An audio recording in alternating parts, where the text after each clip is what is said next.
Bolaga jinsiy tarbiya necha yoshdan boshlab o'rgatilishi kerak? Juda ham muhim savol. Chunki bizni mentalitetimizga uyat sanalib bu mavzu ochiqlanmaydi yoki alohida darslik yoki fan yo'q. Shu sababli ham har bir o'g'il qizlarimiz bu haqda yoshligidan boshlab ma'lumotga ega bo'lishi juda ham muhim sanaladi. Chunki har bir bola o'sha esini tanib 3-5 yoshga yetganida o'zini qiz bola ekanligini yoki o'g'il bola ekanligini sodda tilda tushuntirish kerak. Ya'ni o'zini qo'l, oyoq, quloq, burun kabi a'zolari singari jinsiy a'zolarini ham farqini albatta tushuntirish kerak. Bundan keyin balog'at yoshiga yaqin qizlarda o'sha hayz sikli, yigitlarda demak ehtilom bo'lish holati haqida, jinsiy a'zolarning gigiyenasi haqida albatta tushuntirish kerak.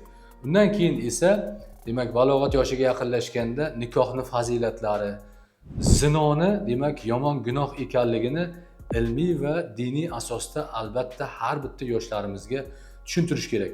Endi mana shu ma'lumotlarni kim tushuntirish kerak degan savol tug'iladi albatta. Demak, har bir inson uchun unga eng yaqin bo'lgan inson bu ota-ona va uning yaqinlari. Shu sababli o'zini yaqinlaridan mana shu ma'lumotlarni agar eshitadigan bo'lsa, demak yana ham maqsadga muvofiq bo'ladi. Chunki ko'chadan, o'zini jo'ralaridan, tanishlaridan ko'p holatlarda demak to'g'ri ma'lumotlarni ola olmaydi va natijada zinokorlik yoki onanizm odatiga o'rganish va boshqa yomon holatlarga sababchi bo'lishi mumkin.